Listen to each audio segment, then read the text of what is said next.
শহরের কোলাহল থেকে বহু দূরে একটা জায়গা, যেখানে সকাল শুরু হয় সমুদ্রের ঢেউয়ের শব্দে আর রাত শেষ হয় তারার আলো আর ঠান্ডা বাতাসে। আমরা ছিলাম এমন একটা ক্যাম্পে যেখানে এসি টেন্টে ঘুমানোর অভিজ্ঞতা ছিল একদম নতুন। চারপাশটা সাজানো ছোট ছোট ফুলের চারা গাছ দিয়ে, যেন প্রকৃতির কোলে ছোট্ট একটা বাগান। সন্ধেবেলা চারিদিকে ছোট ছোট বাল্ব আর টুনি লাইট দিয়ে ডেকোরেশন করা, হাতে গরম চা আর সামনে বিশাল সমুদ্র। সি বিচের উপর গাড়ি চালানোর আনন্দ বলে বোঝানো মুশকিল। বারবিকিউয়ের ধোয়া আর দারুণ সুস্বাদু খাবারের গন্ধ মিলে একটা পারফেক্ট সমুদ্র সৈকতের রাত। সবকিছুই ছিল এত পরিষ্কার, এত সাজানো, যেন মনে হচ্ছে সময় কিছুক্ষণ থেমে গেছে। খুব কম খরচে পশ্চিমবঙ্গের প্রতিবেশী রাজ্য ওড়িশার এই জায়গায় ঘুরতে যেতে চাইলে এই ভিডিওটা কিন্তু শেষ অবধি দেখতে হবে। তার সঙ্গে চ্যানেলটা কিন্তু সাবস্ক্রাইব করতে ভুলবেন না। কিভাবে যাবেন, কত খরচ হবে, কোথায় থাকবেন, কি খাবার পাওয়া যাবে, সবকিছু বলবো আজকের এই ভিডিওতে। তাহলে চলুন যাওয়া যাক ওড়িশার বালাসোরে Dublagari sea beach.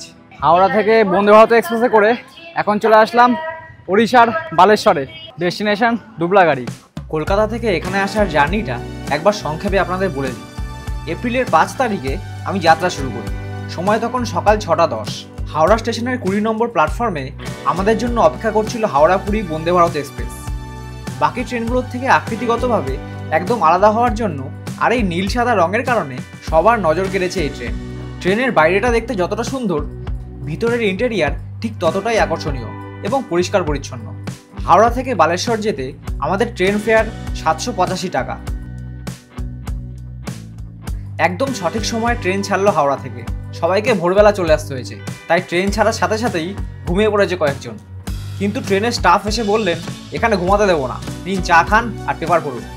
Premix instant মশালা চা, আলাদা গ্লাসে দেওয়া গরম জলে গুলিয়ে খেতে হয়। আর তার সাথে রয়েছে ওটস বিস্কুট। 8টার সময় ব্রেকফাস্টও চলে আসলো। ব্রেকফাস্টে ছিল bread, butter, jam, vegetable chop আর এই ফ্রেঞ্চ ফ্রাই। ফ্রেঞ্চ ফ্রাই মানে ভদ্র ভাষায় জায়গায় আলু ভাজা বলে আর কি। আর এগুলোর সাথে ছিল একটা কেক। বালেশ্বর ঢোকার আগে এই ট্রেন একবারই দাঁড়িয়েছিল খড়গপুর জংশনে। 8:54 একদম সঠিক সময়ে 234 কিলোমিটার পথ পাড়ি দিয়ে মাত্র 3 ঘন্টায় আমাদের ট্রেন এসে পৌঁছালো ওড়িশার বালেশ্বরে। শেষবারের মতো এই ট্রেনের একটা ভিডিও করে নিলাম, কারণ আবার কবে দেখা হবে তাকেও বলতে পারে না। এবার স্টেশন থেকে ফিরতে হবে আমাদের হোটেলে। ও সরি, আমরা কোনো হোটেলে যাব না, আমরা থাকবো একটা ক্যাম্পে। চলুন তাহলে যাওয়া যাক সেখানে। তার আগে একটা অনুরোধ রইল, যদি ভিডিওটা ভালো লাগে তাহলে একটা লাইক অবশ্যই করে দেবেন, আর চ্যানেলে নতুন হলে সাবস্ক্রাইব করতে কিন্তু ভুলবেন না। স্টেশনের বাইরেটা কিন্তু বেশ পরিষ্কার পরিচ্ছন্ন। সেই দিন রামনবমীর সাজে সেজে উঠেছিল গোটা উড়িষ্যা। স্টেশন থেকে বেরিয়ে ডান দিকে কিছুটা এগিয়ে গিয়েছিলাম, কারণ আমাদের গাড়ি ওখানেই দাঁড়িয়েছিল। দীর্ঘ 1 ঘন্টা সফর করে পৌঁছে গিয়েছিলাম আমাদের গন্তব্যে। চলে আসলাম আমাদের দুবলাগাড়ি সি বিচের ক্যাম্পে। ক্যাম্পের প্রবেশদ্বার ছিল অত্যন্ত সুসজ্জিত এবং পরিষ্কার। সামনেই দেখতে পাচ্ছিলাম কিছু টেন্ট সাজানো রয়েছে। বুঝতে পারছিলাম না ওগুলোই আমাদের কিনা। এই ক্যাম্পটার নাম বাবলস অফ লাক্সারি। জায়গাটা সম্পর্কে আপনাদের সব কিছু জানাবো, কত খরচ, কি খাওয়া দাওয়া করতে পারবেন, আর এই টেন্টগুলো কী ধরনের, সব কিছু বলবো এই ভিডিওতে, তাই শেষ অবধি দেখতে থাকুন। সকাল 11টার সময় আমরা চলে এসেছিলাম এখানে। এখন সবাই গাড়ি থেকে আমাদের লাগেজ নামিয়ে যে যার মতো ঢুকে পড়ছি টেন্টের ভেতর। সেই দিন যথেষ্ট গরম ছিল, এপ্রিল মাস বলে কথা, প্রতিদিনই গরমে রেকর্ড হচ্ছে এখন। আমাদের এই ক্যাম্পে ছোট ছোট ফুলের চারা গাছ চারপাশের পরিবেশটাকে আরও সুন্দর করে তুলেছে। আমিও একটা টেন্টের দরজা খুলে ঢুকে পড়লাম ভিতরে। খাটের উপর তোয়াল, সাবান, শ্যাম্পু সব রাখা আছে। আর এই খাটে 3 জন ভালোভাবে শুতে পারবে।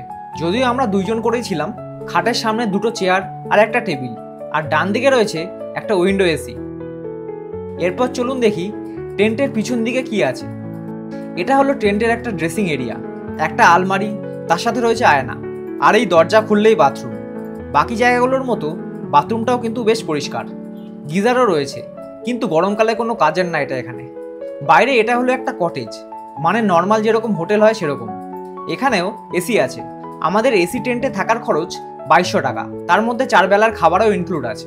আর এই কটেজে থাকতে 2500 টাকা পার হেড। ডিসক্রিপশনে ক্যাম্পের ফোন নাম্বার দিয়ে দিলাম, আপনারা ফোন করে নিতে পারেন। এছাড়া এখানে কিছু নন এসি টেন্টও আছে, সেখানে থাকতে খরচ খাওয়া দাওয়া নিয়ে 1500 টাকা। রিল্যাক্স করার জন্য বেশ সুন্দর 4টে দোলনা রয়েছে দেখলাম বাইরে। ড্রেস চেঞ্জ করে 12টা নাগাদ বেরিয়ে পড়লাম সমুদ্র দর্শনে। আমাদের ক্যাম্পের ভেতর দিয়ে সোজা এগিয়ে আসলেই এই গেট। গেটের দরজা খুললেই দেখতে পাবেন বড় বড় গাছপালা দিয়ে সাজানো এই বনভূমি। তার মাঝখান দিয়ে একটা সোজা রাস্তা চলে যাচ্ছে সমুদ্রের দিকে। এখান দিয়ে হেঁটে যাওয়াটাও কিন্তু বেশ অ্যাডভেঞ্চারাস। 3-4 মিনিট হাঁটলেই পৌঁছে যাবেন সমুদ্রের সামনে। দুবলাগাড়ি সমুদ্র সৈকত ওড়িশার বালাসোর জেলায় অবস্থিত একটি নির্জন সমুদ্র তট, যেখানে প্রকৃতির অকৃত্রিম সৌন্দর্য আপনাকে মুগ্ধ করবে। চারিদিকে ম্যানগ্রোভ বনভূমি আর সামনে বিশাল সমুদ্র। জঙ্গলে হেঁটে আস্তে আস্তে যদি ক্লান্ত হয়ে যান তাহলে এখানে বসে কিছুক্ষণ বিশ্রাম করতে পারেন। এক দম্পতি দেখলাম ফটোগ্রাফার নিয়ে সেজেগুজে এসেছেন, খুব সম্ভবত প্রি ওয়েডিংয়ে শ্যুট করছিল। ছবি আমরাও তুলব, তার আগে সমুদ্রে না নামা পর্যন্ত শান্তি নেই। এই দেখুন, বালিতে গর্ত করে কাঁকড়াদের দল তাদের লুকানোর জায়গা বানিয়ে রেখেছে। চাঁদিপুর সমুদ্র সৈকতের কাছে অবস্থিত এই গোপন জায়গাটি তার নিস্তব্ধ পরিবেশ, স্বচ্ছ জলের ঢেউ এবং জোয়ার ভাটার অনন্য খেলার জন্য বিখ্যাত। ভাটার সময় সমুদ্র যেন মাইলখানেক পিছিয়ে যায়, আর বালির বিশাল প্রান্তরে ছোটাছুটি করে লাল কাঁকড়ারা। মনে হবে আপনি কোনো রূপকথার রাজ্যে পা রেখেছেন। নির্জনতা প্রিয় পর্যটক বা প্রকৃতিপ্রেমীদের জন্য দুবলাগাড়ি একটা আদর্শ গন্তব্য, যেখানে সমুদ্রের সাথে আপনার একান্ত মুহূর্ত কাটানো সম্ভব।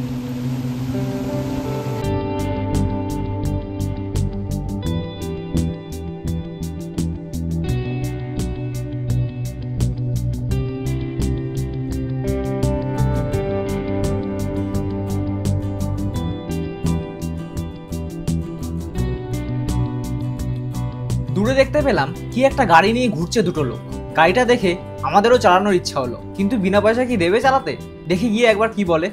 সামনে যেতে না যেতেই আমাদের হাত দিয়ে দেখিয়ে দিল 200 টাকা লাগবে, আর তার সঙ্গে বুঝিয়ে দিল কোথা থেকে কত অবধি গাড়িটা চালাতে পারবো। বললো গাড়ির সব ফাংশন স্কুটির মতোই। অনেক ভাবনা চিন্তা করে উঠে পড়লাম গাড়িতে। ঠিক করলাম যাওয়ার সময় একজন চালাবে আর ফেরার সময় আমি চালাবো, আর দুইজন 100 করে 200 টাকা দিয়ে দেবো। এটা হলো এটিভি কার। এটিভি মানে অল টেরেন ভেহিকেল। বেশ নতুন একটা অভিজ্ঞতা হলো। 1 ঘন্টা সমুদ্রে লাফালাফি করে আবার ফিরতে শুরু করলাম ক্যাম্পের দিকে। যেখান দিয়ে এসেছিলাম ঠিক সেই জঙ্গলের ভিতর দিয়েই ফিরতে হবে। টেন্টে ঢোকার আগে দেখলাম একজন কুলফি নিয়ে দাঁড়িয়ে আছে। দাম জিজ্ঞাসা করতে বললো 20 টাকা 30 টাকার কুলফি আছে। বহুদিন হয়ে গেল খাইনি এই জিনিস, তাই বললাম দাও দেখি একটা 20 টাকার। কুলফি খেয়ে ফিরলাম আমাদের টেন্টে।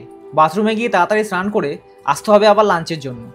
খাওয়া দাওয়ার জায়গাটা বেশি দূরে নয়, আমাদের টেন্টগুলো যেখানে আছে ঠিক তার বাইরেই এই অ্যারেঞ্জমেন্ট। এই জায়গাটাও বেশ ভালোভাবে সাজানো গোছানো আর একদম নিট অ্যান্ড ক্লিন।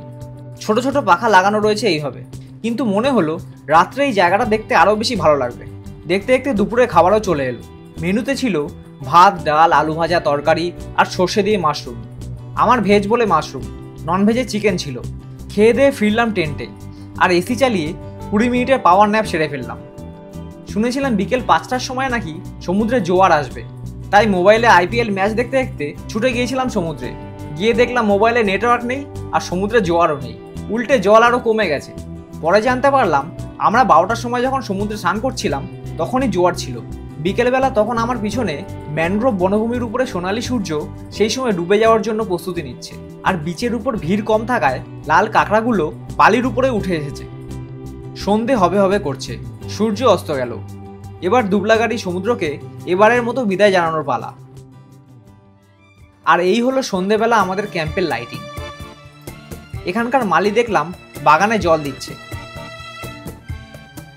পুরো ক্যাম্পটা জুড়ে ছোট ছোট লাইটের বাল্ব। আমরা সবাই এন্ট্রান্সের সামনে চলে আসলাম, যদি কিছু ভালো ছবি তুলতে পারা যায়।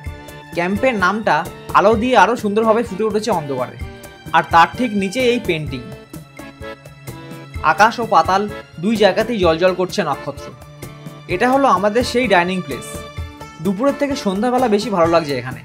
ইভিনিং স্ন্যাক্সে ছিল ফ্রেঞ্চ ফ্রাইস, আর ননভেজ খেলে ফিশ ফ্রাই। আর এই জায়গাটা হলো ডাইনিং প্লেসের ঠিক পাশেই। এখানে বারবিকিউ তৈরি হচ্ছিল। চিকেন 1 কেজি 600 টাকা আর পনির 1 কেজি 300 টাকা। তবে এগুলো কিন্তু আমাদের 2200 টাকার প্যাকেজের মধ্যে ইনক্লুড ছিল না। এটা চিকেন তৈরি হচ্ছে, তবে আমি নিয়েছিলাম পনির বারবিকিউ। এখানে বসেও আপনারা বারবিকিউ এনজয় করতে পারবেন, তবে গান চালাতে হলে কিন্তু বাড়ি থেকে ব্লুটুথ স্পিকার নিয়ে আসবেন। রাত্রে আলো আঁধারি পরিবেশে ইভিনিং স্ন্যাক্স এনজয় করতে পারবেন এই জায়গাগুলোতে বসে। দুবলাগাড়ির এই ক্যাম্পটা ফ্যামিলি নিয়ে সময় কাটানোর জন্য সত্যি কিন্তু একটা দারুণ জায়গা।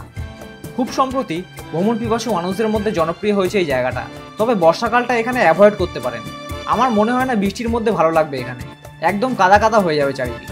আর এগুলো হলো সেই নন এসি টেন্ট। শীতকালে আসলে এরকম টেন্টে থাকা যেতে পারে। আর আমি সেদিন রাত্রে ডিনার করতে পারিনি।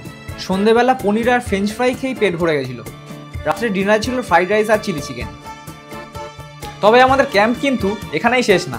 পরদিন সকালে আমরা এখান থেকে উড়িষ্যার একটা শহরে ঘুরতে গেছিলাম। না, সেটা পুরী না, অথবা পুরী থেকে সাধারণত উদয়গিরি, কোনারক, চিল্কার মতো যেসব জায়গায় মানুষ ঘুরতে যায় সেগুলো কোনোটাই না। এই জায়গার ভিডিও আপনি খুব একটা বেশি পাবেন না ইউটিউবে, কিন্তু এটা উড়িষ্যার একটা স্বর্গ। বহু দূর দূরান্ত থেকে মানুষ এখানে আসে পঞ্চলিঙ্গেশ্বর মন্দির দর্শন করতে। সেই ভিডিওটা দেখতে হলে চ্যানেলটা সাবস্ক্রাইব করে বেল আইকনটা কিন্তু অবশ্যই ক্লিক করে রাখবেন, যাতে সবার আগে আপনার কাছে নোটিফিকেশন চলে যায়। আর এই ভিডিওটা কেমন লাগলো কমেন্ট করে জানাতে কিন্তু ভুলবেন না। তাহলে আজকে শেষ করছি এখানেই, খুব তাড়াতাড়ি আমি ফিরবো এরকমই একটা নতুন ভিডিও নিয়ে।